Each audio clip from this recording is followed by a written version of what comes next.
I've not met Hans-Peter before, but I know Barry from a long time ago and have him to thank for introducing me to Stafford and for many good stories, especially about homesteading in Alaska. So I think without further comment, just say go for it. Hans-Peter or Barry, whoever's going first. And good to meet you, Hans-Peter. Good to meet you all. It's very interesting for me to be here.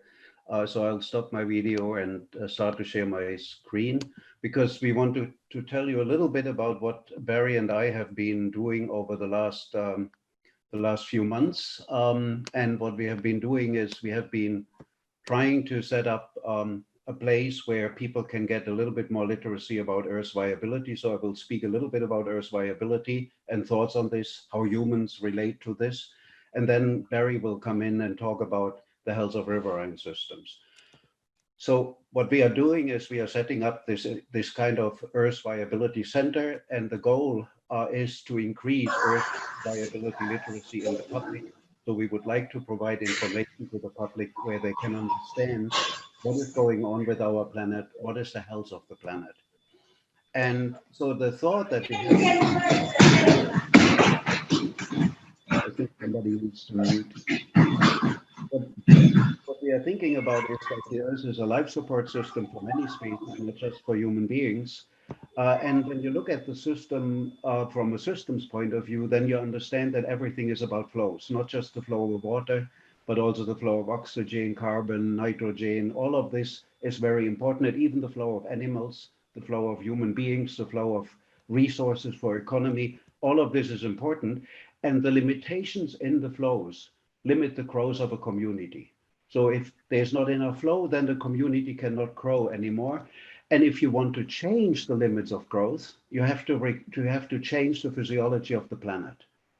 And that is what humans have been doing. And in addition, our flows, the flows that we are doing or have initiating with the system are regulated by ethics, by social norms, and more recently, over the last few hundred years, exceedingly by economic rules.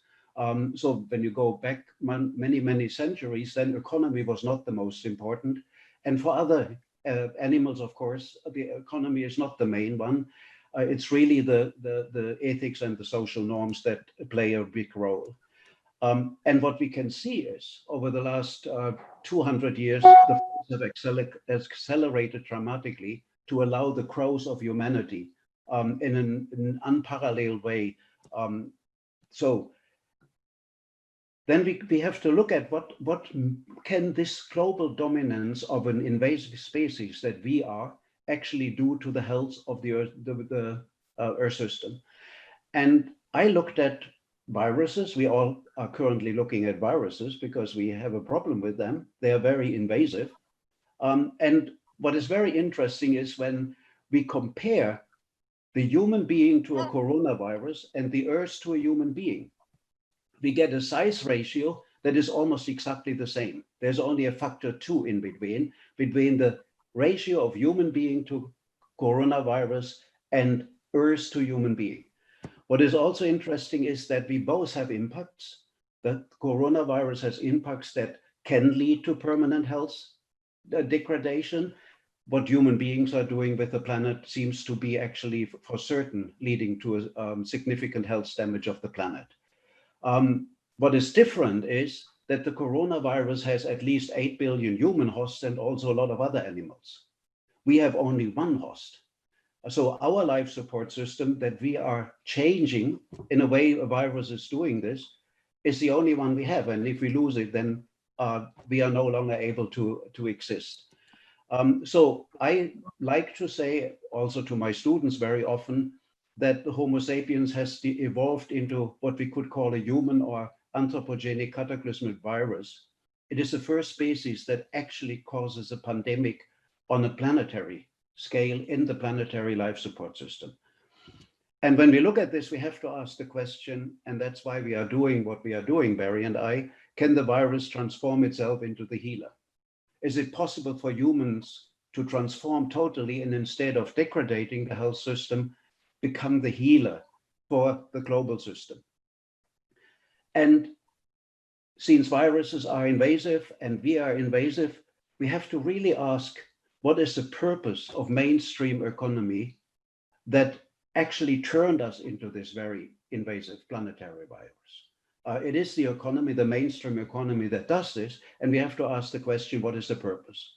And most of you know that when I ask about what the purpose of a system is, then I have to go back to Stafford Beer, because he came up with a statement that has been guiding my life for many years now, I must say. And I look at the systems always with the question, or with the statement, the purpose of the system is what it does. So we have to ask, what does the system, if we want to understand what is the purpose. Unfortunately, human beings very often come up with an official purpose that's not aligned to the de facto purpose of the system, and then we have a conflict. So if we have an official purpose for economy that is not aligned to the de facto purpose of economy, we are creating a very big problem. And so the questions I ask, and I'm almost done, what does economy? What did economy throughout human history? And is there also an economy for non-human animals? And what does economy, in quotes, for a non-human animal do? And so we have to ask and look at this. The environment and is the Earth's life support system, a community is embedded in this environment, and the community needs to meet its needs. And it doesn't matter whether that's a group of elephants or a group of human beings. We need food and water, we need habitat, safety, health. And so we need resources that can meet our needs. And these resources have to be taken out of the environment. We have conditions that we need to have to be able to live. And the climate niche where all of us can live is normally very, very small. Only in recent years is it possible for humans to live almost everywhere on the planet. There was a time when that was very, very difficult. And for most animals, the place where they can live is relatively restricted. And then, of course, we are exposed to hazards and we need to deal with those hazards. And then when we are done with processing the resources to meet our needs, we have returns that the environment needs to absorb. And this is basically what, for human beings, is controlled by ethical, social, and economic rules. And there comes in the purpose of what we see here is not something we can directly call economy, it's a supply system. It is a supply system that we are looking at that is the same for every animal on the planet. And we call it economy. And by doing this, we actually have a mainstream economy that doesn't account for the reduction of natural wealth. It's unaccounted for. Water, for example, when you take it out of the river, it's free. You don't really look at what damage are you doing by taking out the river, and you don't do an accounting for these things. We also have socialized the pollution of the planet. So all of that goes into the return is not something where in economy, those who cause this are paying for. It's socialized and everybody pays for it. So we have this situation that we have a supply system that we call economy, which is now trying to create human wealth. The official purpose of economy is to create human wealth. This is what Adam Smith said in 1776. And we have been working with this official purpose and not understanding the de facto purpose of this being the supply system. So we are not really taking into account all the deformations, degradations that are resulting to the system because of our returns into the system, the carbon that we return, the nitrogen that we return into the ocean, for example. All of this is changing the conditions, the weather, the climate, the hazards, even the resources that are available to us. The plastic that goes into the ocean, for example, may reduce the fish that we can eat. So we are not really accounting for all of this because we only look at the creation of human wealth as the purpose of this system, which is actually the supply system that should actually meet our needs while safeguarding the Earth's life support system on which the welfare of current and future generations depends. So because we are not understanding the purpose of the system, because we are not looking at what the system does, we gave it an official purpose that is in direct conflict with the de facto purpose. And I think that's a very important conclusion. The last question that I want to do is to ask the question, if this is a therapy that we need to change the official purpose of economy to meeting the needs while safeguarding the life support system on which we all depend, then the question is, can we do this under the current governance structure? And that's my last slide that I want to show, that is about the governance structure. I've looked at the work that Bernd Hamm did. He is a professor, he was a professor in Germany. He's an emeritus now and still working. And he did a lot of work about governance, global governance. And I made a diagram based on what he wrote. And what he says is at the center of governance globally are a few very rich families. And around those rich families are the CEOs of the big companies that make sure that the wealth of those rich families is increasing all the time. And around those CEOs are governments that have the purpose to create rules so that the CEOs can increase the wealth of the rich families. And around that are some celebrities in science and art and media that also have the purpose to communicate to the rest of us that this is necessary, that we need to have the governments that help the companies to help the rich families to get richer. And around this is all of the rest, doing all what is necessary to keep everything doing. And when I made this diagram and looked at it, I said, did we really create a global beehive? Where in the center we have the whatever you may call it, the queen or whatever, and everybody is just working to satisfy what is in the center. And if this structure is the real governance structure, can we then actually change the purpose of economy to something that would give us a future as a species and not lead us to an invasive virus that is killing the life support system? So can we change the official purpose of economy under the current governance structure? That is very difficult. We try by increasing Earth's viability literacy in the people and with the people so that they better understand what's going on. And Barry and I came up with the idea that maybe we have to do this for each watershed. We have to look at the health of each watershed, and that is now giving the word to Barry to talk about the health of riverine systems. So I stop sharing.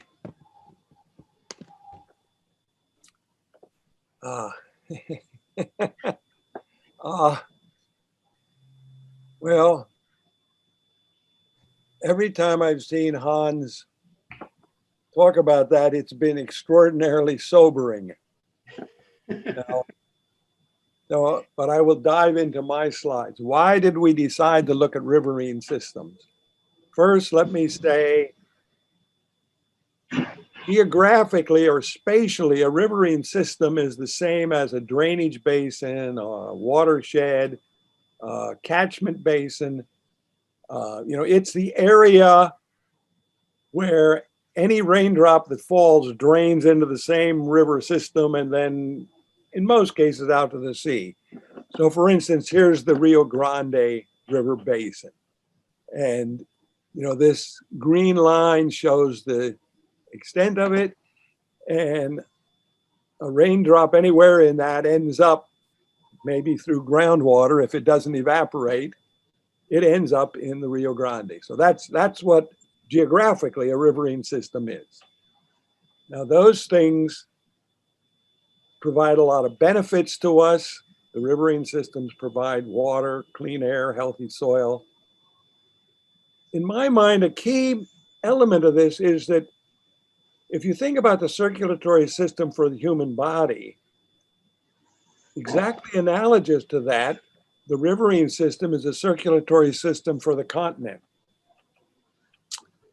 And because of the key role of rivers feeding into the oceans, pretty largely healthy riverine systems would mean healthy oceans, and diseased rivers would mean sick oceans. Now, there are roughly 100 major rivers, I think. Different sources list different numbers. But another important point is this is kind of a human scale.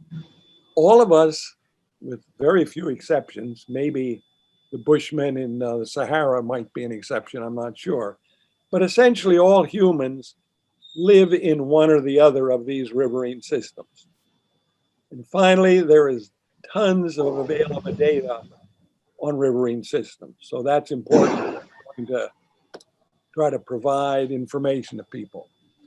Now, when you look at how a riverine system functions, you find that it is incredibly complex. This picture and this one are both in Taylor Bay, Alaska, a trip father and my brother here made a few years ago. But the point of the pictures is that obviously the topography, the physical shape, influences the river. Less obviously, the river shapes the topography. The aquatic species also help shape what's going on in the river. The terrestrial species do the same, and you've got terrestrial plants and aquatic plants. Clearly, the cities, the farms, and you and I also shape these rivers.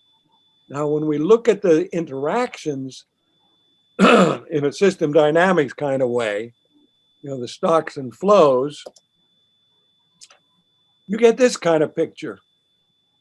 Just among these 9 components, and they are by, this is still a pretty high level picture, you got 46 separate feedback loops.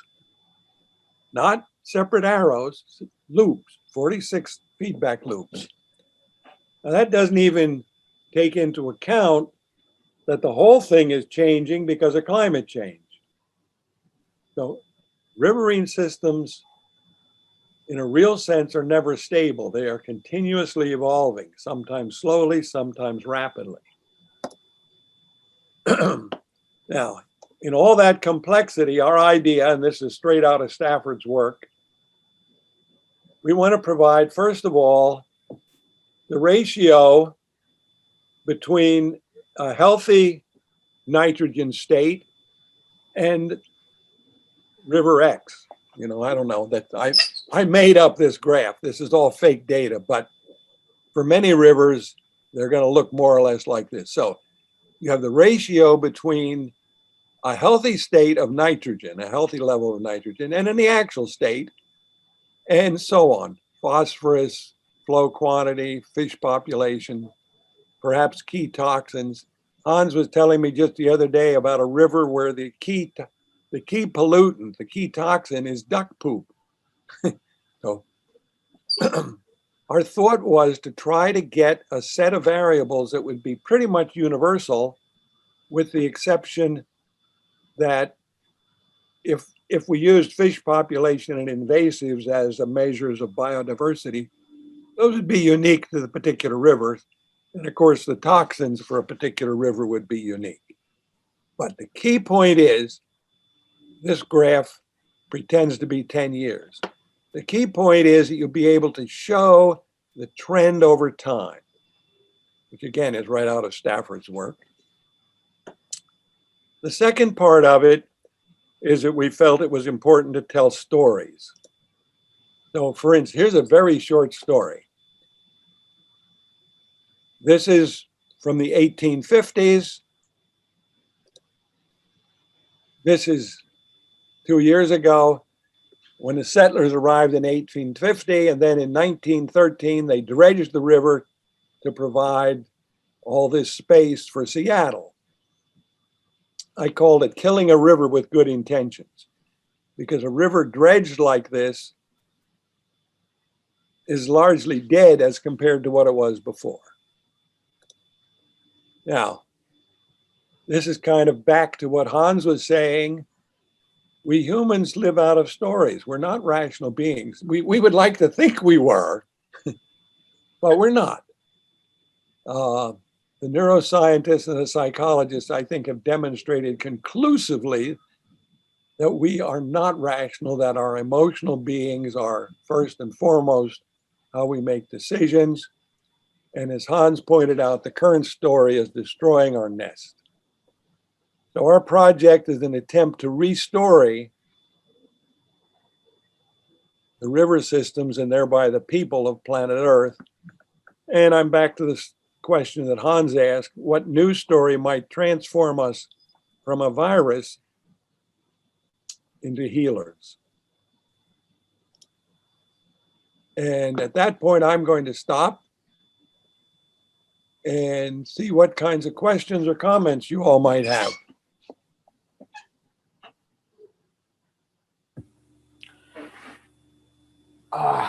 Well, I have a comment if I can throw something in. This is great. I mean, this is exactly the kind of picture I've been struggling with, but I work alone in a tiny little isolated way. But I've been struggling with ideas of money for quite a while, and against most of the ideas of the economy, which tend to equate everything in terms of price to a multiple of everything else, which I think is rather absurd. I think we need to replace that system with a better one, which is more information retaining, information rich.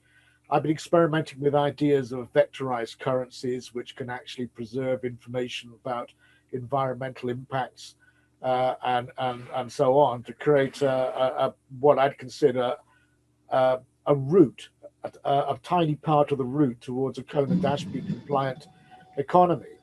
Because I don't think it can be done with money. I mean, there are many modalities of human action. And my colleague Trevor Hilder has been quite helpful in very broadly classifying these into unconditional care at one end, learning networks at the other, with exchange modality in the middle. But the moment we have money, which is probably the most destructive technology ever developed, because it reduces everything to a single scale of value, which ends up in that conditioned hierarchy, i.e. layered wage slavery, which enables a few people, few rich, thoughtless people at the top to control all of our lives and to destroy the planet in the process. That they don't suffer the consequences, they're insulated from them. I really believe we need very information-rich signals, and I'm quite happy to continue using the word currencies for that, so that we can start creating metasystemic mirrors, because we'll never be able to convince everybody to fall into line with the shared idea, but we can actually find commonality in what we won't accept. No matter what people are doing, they will ultimately want to preserve an environment for their descendants and those around that they understand, the people they recognize as being like them. It can be reduced ultimately to a system of five, which is as simple as people care, earth care, from which people can argue that what you're doing here, neighbor, friend, family person, is not going to keep us in line with those fundamental needs. And if you want to preserve the planet and you want to preserve people, you're going to have to change your way of thinking. You know, I think it's a route. It's a hard route for people to engage in Socratic dialogue with those who are letting things go wrong the way they are. So this is why I've been working with a number of people trying to herd cats to try and develop just enough of a team to start developing proof of concept vectorized currencies. And I would really like to be able to talk to you and others who are interested in this, because I need help. You know, I'm just this old guy sitting in among some ponds and playing with ideas, and I need to talk to people who understand this problem. I'm going to shut up now. Thank you, John. We had also some comments from Jeremy. Jeremy, would you like to share with us? Sure. The comment I made is that repurposing the economy is like belling the cat. We all know the cat is killing us mice And as we try and expand our mice sphere, the cat is always there to free to eat us. But if we could put a bell around the cat's neck, we could avoid the cat. But who's going to put the bell around the cat's neck? The structure of the global economy includes in it extraordinary amounts of violence that can be met upon anything that seeks to change it. And you look at the history of the 20th century, there have been many military interventions and other systems. Even our economic systems like the IMF and the World Bank are designed to mete out austerity and other, debt, and also invasions to any challengers to the economic system. I think, that's not a problem I've solved. I don't know how you deal with that, but the entire apparatus of war, which is beyond what has ever existed in the world before, is all geared towards keeping the economy to the benefit of those who currently benefit from it. I don't know if Barry or Hans Peter want to reply. Barry, is it okay if I start first, or?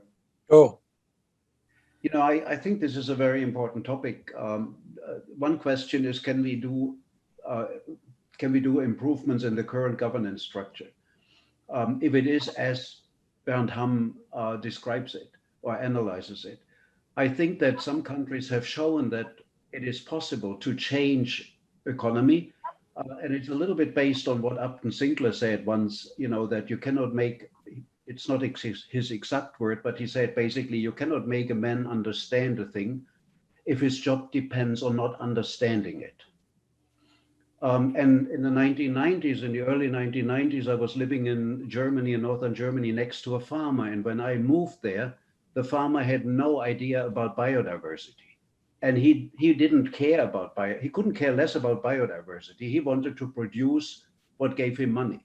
And then in 1995, the German government introduced an incentive where they paid farmers who had biodiversity in their fields a little bit as a support. And within 2 years, this farmer knew almost everything about biodiversity. And he was so proud that he was getting the incentive because he did so much for biodiversity.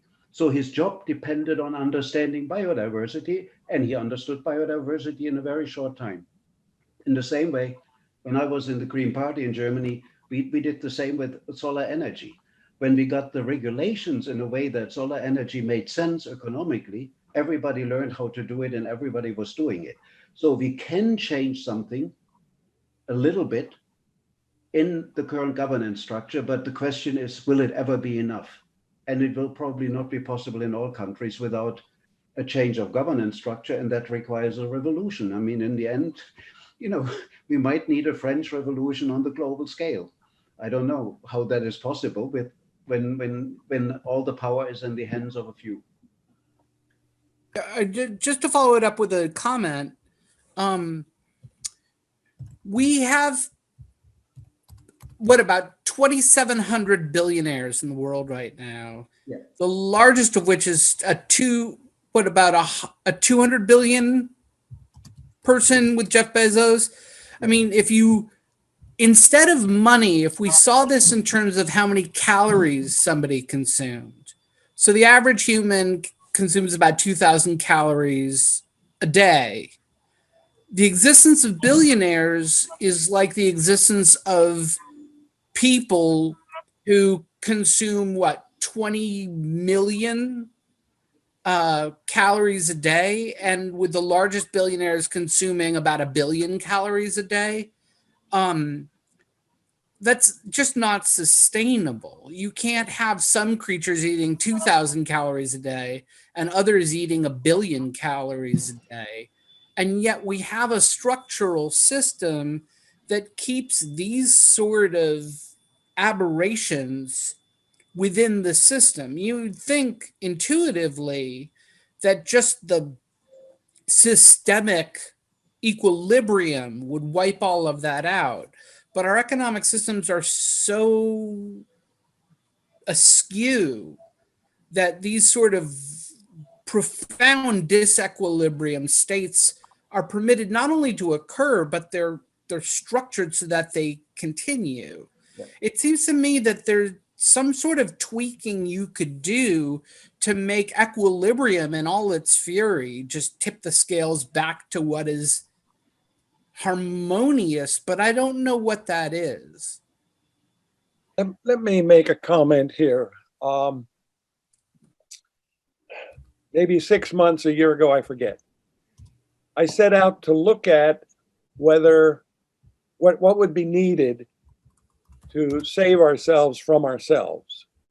It came to, this was before Hans and I started this project, but I came to about the same conclusion Hans did, that we needed a completely different economy and we needed a radically different government structure. I decided it was possible, but extremely unlikely that we would do so in time because of the sort of reasons that John just talked about and Brian just talked about.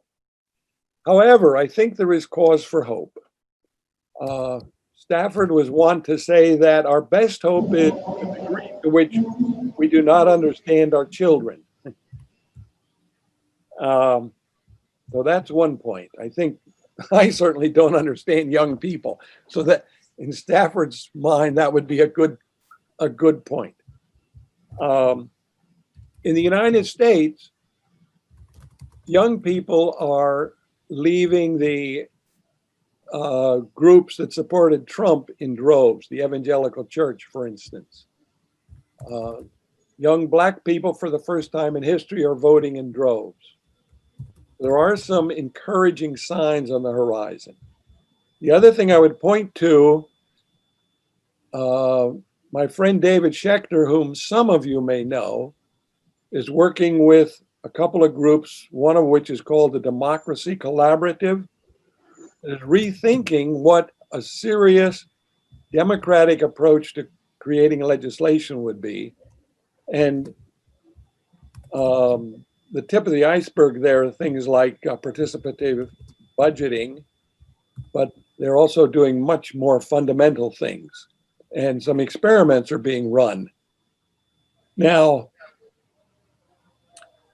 I share Brian's thoughts about the difficulty of changing these structures and the proclivity of these structures to use violence against anybody who's a serious threat. If you don't believe it, I would point you to John Perkins' Confessions of an Economic Hitman or Naomi Klein's Shock Doctrine that documents the way that violence is used when countries try to reform these structures. Nevertheless, it seems to me there is no choice. If we do not reform these structures, we're all toast.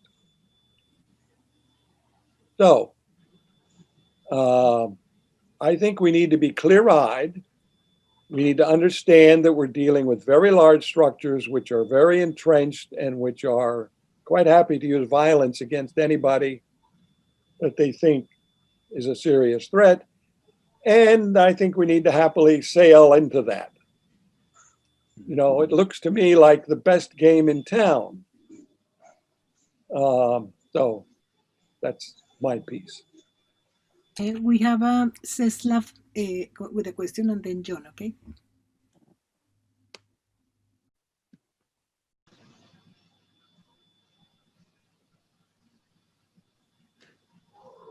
Angela, I didn't understand. Okay, good.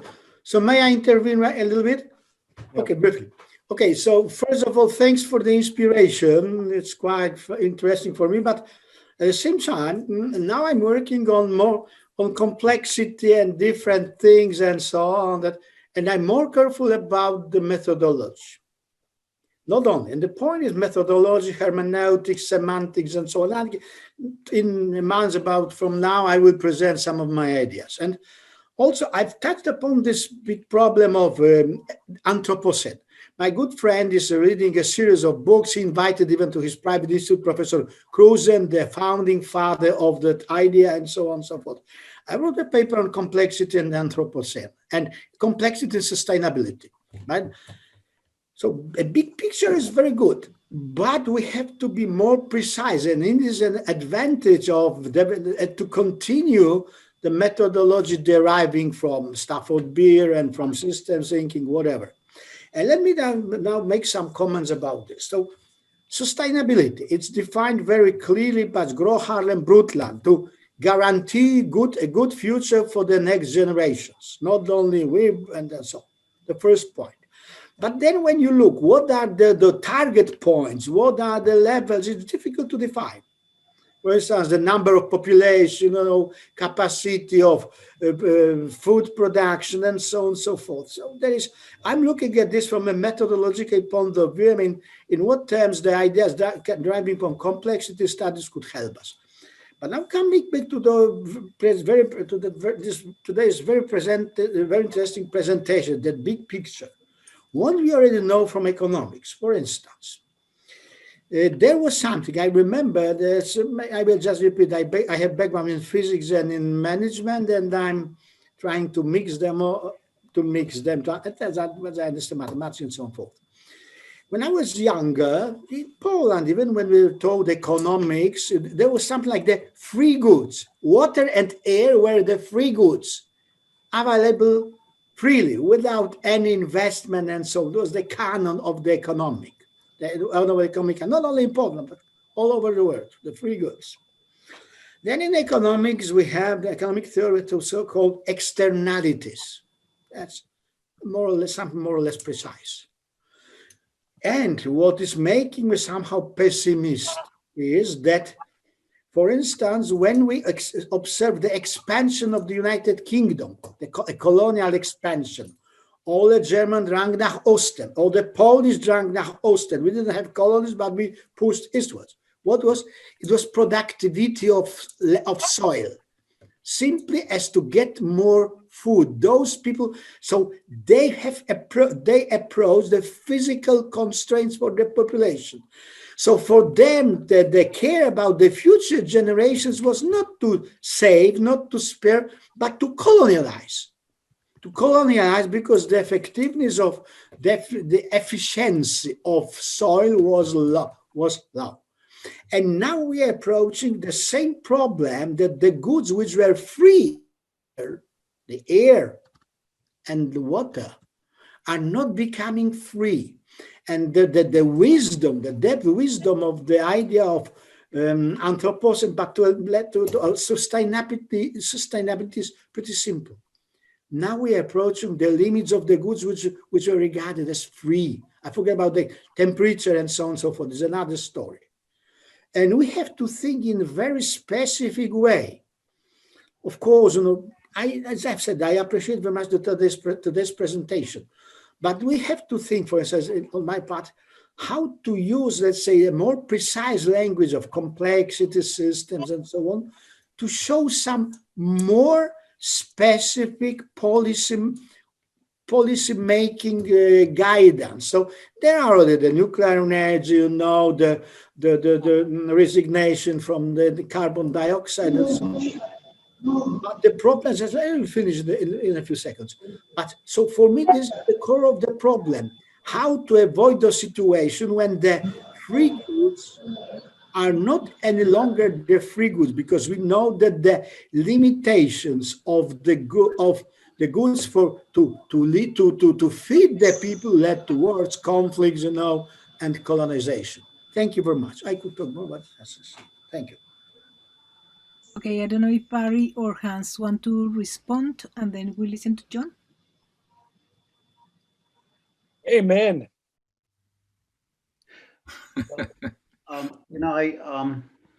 I sent a little a message in chat. When we talk about sustainability, the problem with the original definition was that it was not operational. And in the 1980s and 1990s, a lot of work was done to turn it into something that's operational. And I was very happy when I read the definition that Crix et al. Gave in a paper in 2013, which is directly operational, where they say the sustainable development is one that meets the needs of the present while safeguarding the Earth's life support system on which the welfare of future and of present and future generation depends. And so we got basically the idea that we cannot be sustainable if we are not safeguarding the life support system on which we all depend. And I think that's what is guiding me in saying that we need to redefine the purpose of economy. And this is a very deep statement, because it goes far beyond capitalism, socialism, or whatever. Because for all of those different versions of economy, the purpose is to create human wealth and not to meet the needs while safeguarding the life support system. So if we make the safeguarding of the life support system the purpose of economy while meeting our needs, we also take care of the future generations. We take care of other species. It would have fundamental consequences for us to look at the world in a different way. And one thing that I do, and that comes directly back to what you said, Czeslaw, I very often take myself and put myself into a spaceship as an alien coming from a different planet and looking at this planet and looking at what's wrong with this planet. So I try to take a view where I'm not a human being, where I'm not looking at my needs, but at the needs of the planetary system. And I think safeguarding the life support system is what we should be doing. And what I tell my students is, no matter what you believe or you think, we have achieved a role where we are the stewards. We cannot give this role back to somebody else. We are the stewards of the planet. We can do a very poor job and destroy it as stewards, but we cannot say we were not the stewards. And so we have to take the responsibility, and that requires in the end that we change the purpose of economy, because with the current mainstream economy, we are, in my opinion, doomed. Okay, well, John, and then we'll listen again to John Waters. Okay, I'd like to go back to the question that came up right at the beginning about governance, and if we continue with the current governance models, can we change anything? I think the answer is really no. And Andrew and I spent years writing this book, which drove us both crazy, but it was basically saying, okay, number one, let's assume everybody believes that taking care of the planet is important. And number two, what would the VSM say about how we organize ourselves if we do that? So basically you're taking two of the fundamental, very deep subconscious things we have to control our behavior, and we completely change them. So, you're not interested in creating wealth or getting rich or status or any of that sort of stuff. You're basically interested in taking care of the planet. And secondly, you're moving from an almost universally hierarchical, authoritarian, pyramidal view of governance to saying, okay, let's work. It was a flight of fancy. It was a lovely exercise to do, but you start to realize just how destructive the current governance models are. And if we could, if there's one thing I could change, I'd say, okay, let's explain to people what Stafford explained absolutely without any argument, as far as I'm concerned, that hierarchical authoritarian ways of organizing are not very efficient. They're not very good ways of organizing. And it's much, much better to say, okay, let's throw that out the window. This idea of the Steve Jobs or the Henry Ford running everything and everybody else following orders and being subjugated, I would say. I think the thing about the strong leader means lots of people who are followers. So the leadership goes with followership, and then people feel disempowered. And anyway, it's somebody else's job to sort things out for me. To this thing where you say, okay, let's take Stafford's basic idea. We start with autonomy. We have autonomous people. We have autonomous households, neighborhoods. We build all that up.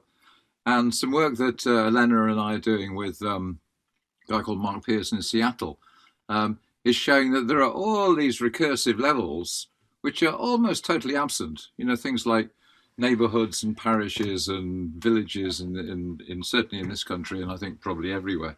And if you could change one thing, if you could say to people, let's try this new governance model, then I think things would just change dramatically. And I think until we do that, we're always going to get these leaders way, way, way up the pyramid who are going to have enormous power, because we give them that power. We believe the model that it is pyramidal, and that's a sensible way to organise, which Stafford has shown there's a much better way to do it.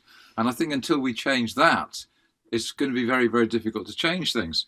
That's one comment. The other comment is the level at which you start to get your fingers in the crack to try and change things.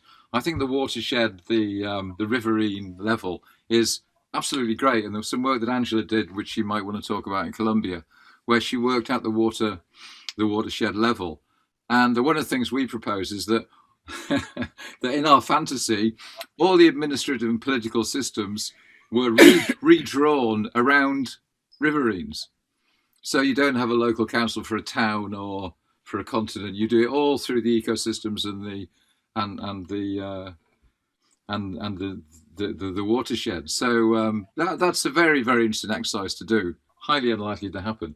And I think that the main hope is things like the Democracy Collaborative, which Barry mentioned. I didn't know David Schechter was involved in it, so I'll get in touch with him. But we've been in touch with them because they were inspired by the Mondragon cooperatives in Spain, and Garel Perovitz and Ted something, I can't remember. They set up this thing in Cleveland and organized all these network co-ops in Cleveland, and lots of positive things going on all over the place. And I'm finding things like donut economics very, very encouraging, and a whole range of different things coming up all over the place. But until we change the fundamental governance models, I don't think there's much chance of things changing. Just to complement what John was saying, this experience that I had in Colombia was many years ago. Actually, Marta, who is here with us, was working with me. It was a project in the Ministry of Environment in Colombia. And one of the things that I did was to facilitate a process of mapping the whole country using the VSM. And to my surprise, one of the first learning with these environmentalists was to realize that the first way of mapping the VSM, the whole nation, was to map the ecoregions.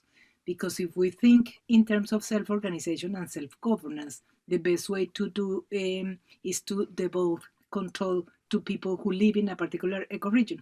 And I developed later on an example of one of the main rivers in Colombia, that is the Magdalena River, in which people from the different communities will be measuring the health of the river, for example, pollution of the river, and will be acting upon the issues that were causing the pollution. And one of the barriers to do that was precisely the political and administrative boundaries, because the environmental agencies were basically focused on doing measurements within a political and administrative boundaries rather than on the eco-regional boundaries. Yeah? But there was a little progress about understanding self-governance at the eco-regional level and measuring indicators, sustainability indicators at that level. So I've written that, and it's part of the examples that we provide in the book. So when I heard the talk from Barry and Hans Peter, I was very inspired, because I am convinced that the only way to revert the process is to provide a system for people to recognize the value of their particular ecoregions, to measure the health of these ecoregions, and to start taking action, collectively about these issues. So what someone was suggesting there, perhaps John Waters, perhaps we can develop some measurements of, like Stafford suggested, how can we come and measure the well-being of the ecoregion, not only the people and the ecoregions, and how can we educate people to collectively act upon it. So I don't know, I mean, perhaps what I will ask Hans and Barry was, in your imagination, how will be, or your desire, how will be a way to promote this eco-literacy around the health of rivers, and how, if you have an example of how would you continue this research? Yeah. I guess I would like to just begin by applauding the points that John just made. I think the difference between hierarchical authoritarian structures and autonomous, recursive, collaborative structures is fundamental. One way to look at the aberration that the United States has gone through in the last 4 years with Donald Trump is that Donald Trump is the epitome, and his supporters are stuck in the hierarchical authoritarian mode. And much of his appeal is to people who are afraid of losing that. Now, I've been sitting here trying to remember the name of the author who wrote about the businesses and towns that have adopted collaborative, autonomous, recursive kinds of structures. And I think it is clear, and there's lots of evidence now, that the structures that John was saying we need are far more effective. And I use the term effective. I don't want to use the term efficient because that implies making money, perhaps. But that the kinds of structures that John is talking about, non-authoritarian, non-hierarchical, are massively more effective in meeting human needs than the old mood hierarchical.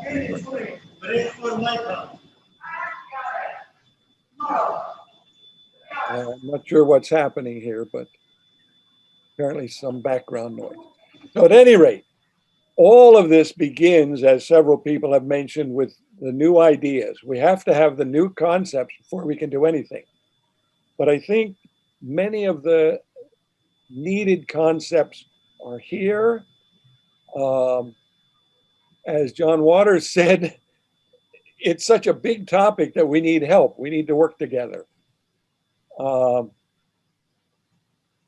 As I look at the people that I know in this group, we are by and large fairly brilliant, and yet probably none of us is adequate to deal with all the topics that need to be pulled together. So I am encouraged. I hope that we can find ways to collaborate, to synthesize, to move this forward. But I am encouraged. So thank you all for being here. And that's probably my final note for today. Thank you much. There was three questions. I don't know if you want to stay to discuss the three questions, or you have other commitments and want to finish now. Sure. Yeah. Okay, John Waters. You're muted, John.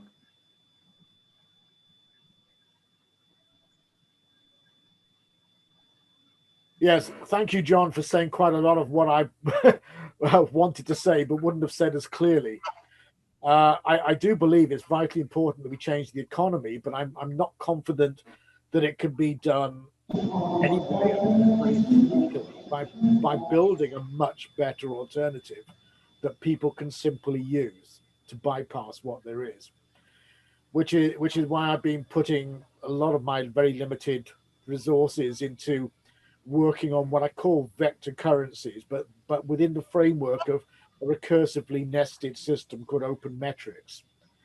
And in that, there are a large number of fundamental currency prototypes built into it, one of which is the ACP ratios, because I think it's very important that we preserve time series records of any variables which might be useful at any level of recursion at any point, so that these can be interrogated by systems at a meta level. So this is why I've been working in a rather abstract way, trying to design a complete replacement for money, but not an immediate one. And this does include everything from the idea of metasystemic mirrors to trickle down simplistic S5. As I said, the simplest possible, that nobody can disagree with. People care, Earth care. And ultimately, it would be nice, I think, to build into System 5 Mick Ashby's ethical regulator theorems, because I'm really excited about the possibilities they bring us if they are built into the systems so that people can simply pick this up. Now, the open metrics framework is deliberately designed so that it supports closures of trust. And it started from a simpler system called open money, simply to enable people to take advantage of an open ledger system to create their own local shortcut money systems. But given that they can measure anything, kilowatt hours for microgrids, human hours, the varieties of seeds in a local seed bank, environmental monitoring, plugging it directly into networks of sensors through the Internet of Things, LoRaWAN. There are all kinds of things which can be done to build very, very quietly and unstoppably build a low-level global nervous system, which could simply, ultimately, bypass the money system and enable people to design to their own satisfaction and to their own understanding within their own little worlds and their own languages and their own cultures, systems which will use their local inherent knowledge to develop support systems which work for them, which they understand because they've been involved in designing them. I'm going to shut up now, but that's what I'm hoping will happen. Thank you, John. We have the final questions from Elena and from Marta.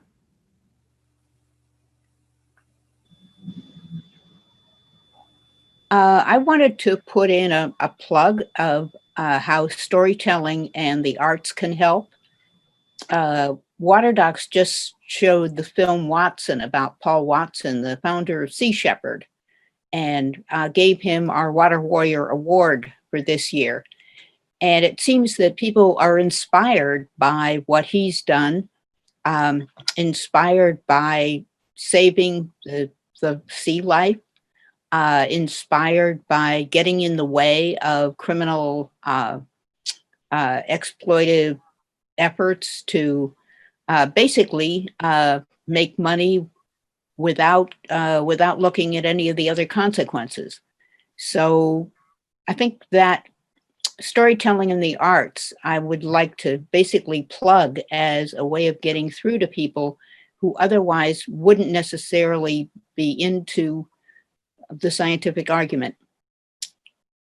So it's more of a comment than a question, but I just like to know if you agree that that is a helpful way and how to promote it. I agree. I don't know how to promote it. I also agree. Are there more questions, or do you want a final statement from our side? Marta is the last question, Marta.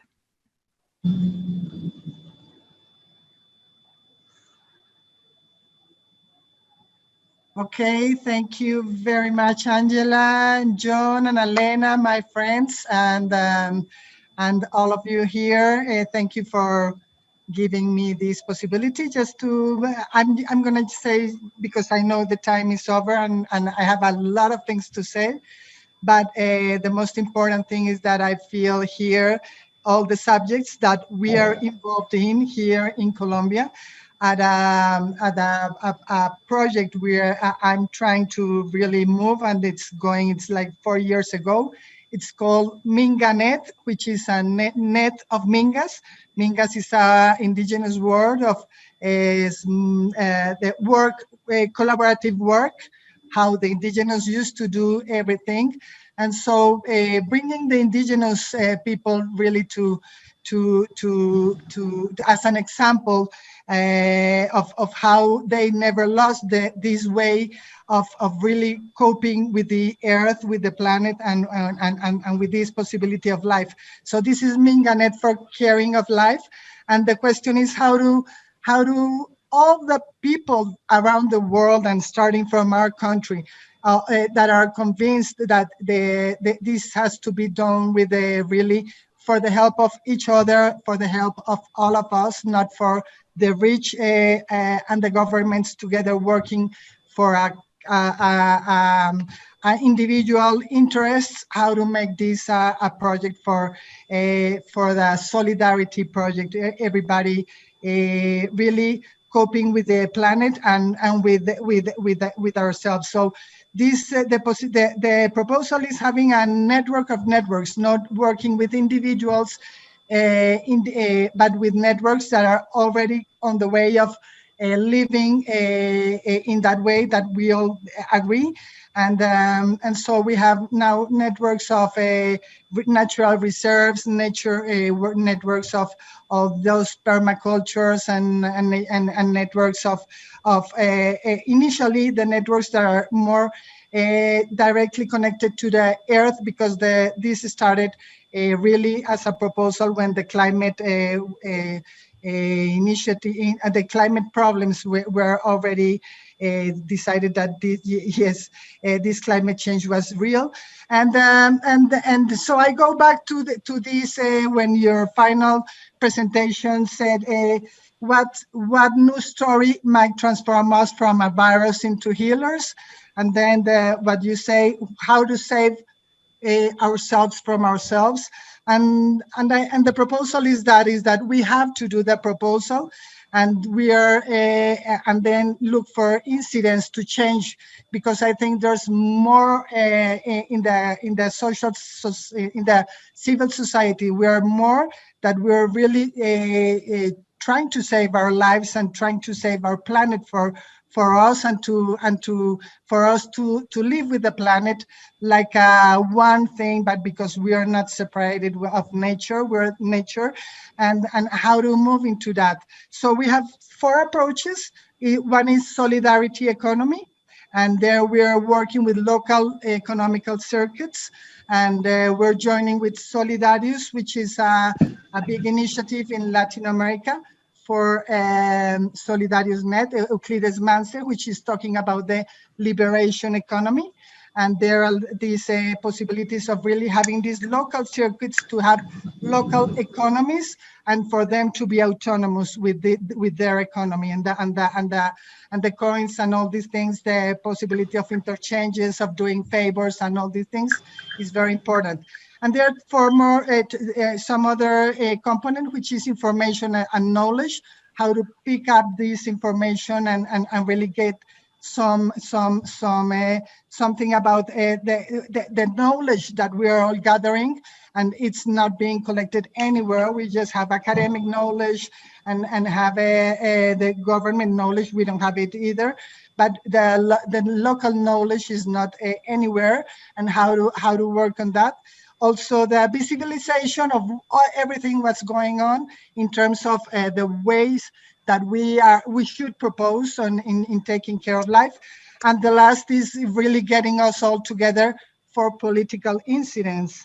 And so getting us all together, we need a platform, a technological platform, to let us organize all these things. So those are all these points that we are addressing.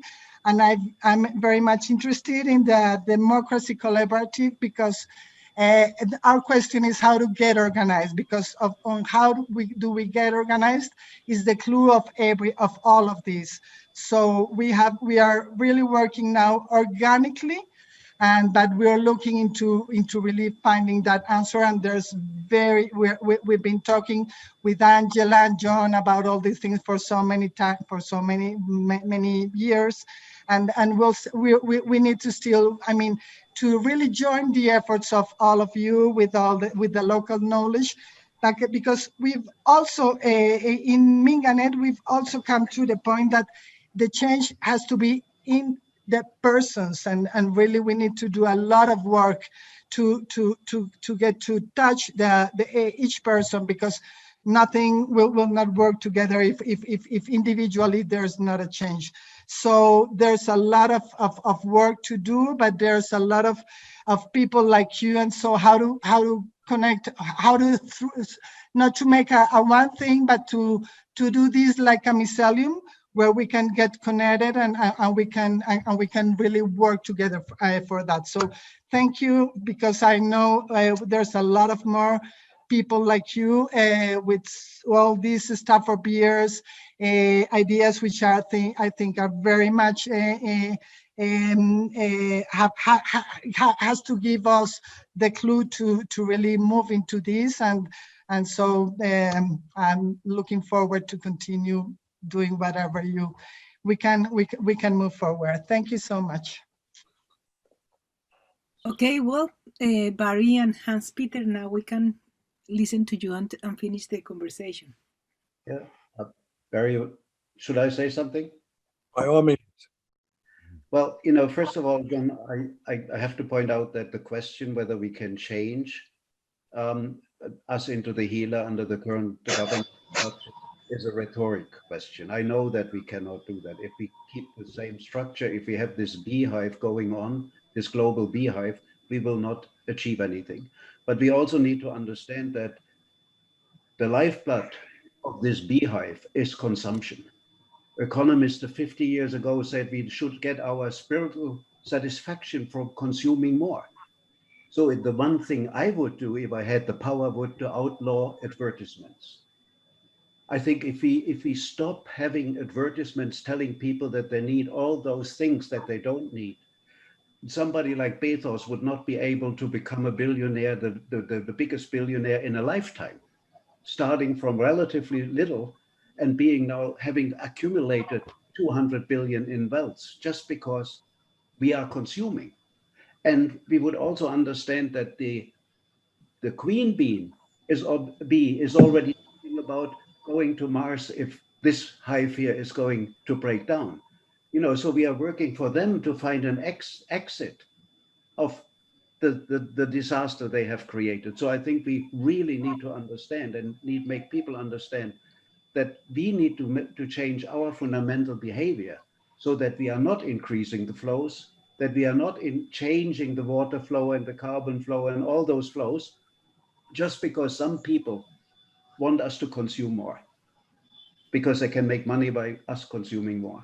So working together, I think, is very important. Another project that we are doing is a virtual community center where people can get together without using Facebook with advertisement or using Google with advertisement or using whatever.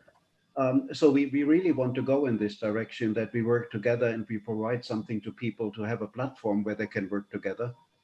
So I would be very interested in hearing more about, the needs that people have to be able to work together.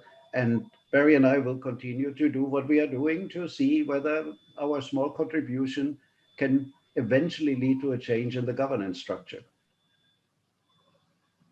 Thank you, and Barry, you want to conclude? Maybe just briefly, very briefly, may I add something? Because I'm looking at the technical level. Of course, big pictures are very important. For instance, in corporate governance or in corporate management, there's one problem. What is the objective of a company? Maximization of the wealth of the shareholders. For instance, it was implemented in the 80s in the US. Now it's common all over the world. And now there is a big discussion within the management community whether how it could be replaced. Of course, I could say much more about this. My second point is in this case that it's the role of the money. We have to rethink, the role of the money. And the third point, this regarding to the Jeremy Gross comment that 1 million cows consumed, but no, there is something much more sophisticated. The value of, for instance, of Amazon or of Facebook, the stock value, the equity value of Facebook is a reflection of a certain potential of which we don't know really the sense, because Zuckerberg doesn't consume 1 million cows per day. It could be, we could have problems with digestion. It's a kind of some sarcastic, the role of man is all complexity. But now I stop. Thank you very much. I would just make a very brief comment in closing. The scientist in me says that our chances are not very good. But first, it seems to me we have little choice but to try.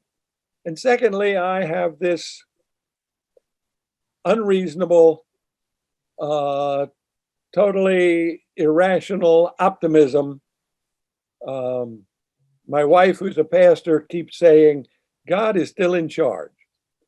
Now, the scientist part of me would say, well, you know, the human spirit tends to rise to the occasion. And so there is a part of me that's optimistic in spite of all scientific evidence that says we're doomed. And since we've all agreed the stories are important, let me refer to Lord of the Rings, Tolkien's masterpiece. Toward the end, I forget where it was, Frodo and Gandalf are talking, and Frodo is talking about how difficult it is. And Gandalf says something along these lines. He says, Frodo, nobody wants to live in these sorts of times. But the question is, given that we've been put in these times, what do we do with it? What shall we do with the times we've been given? So it seems to me that's a good question for all of us. What are we going to do with these very difficult times we've been given? And I say, let's have a hell of a lot of fun while we set out to change this immovable object that is the beehive that Hans described.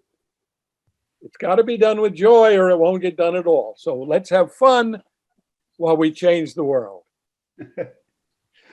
A very good way to end. Thank you. Thank you all. Thank you very much. Thank you, Hans. Thank Yes, many thanks.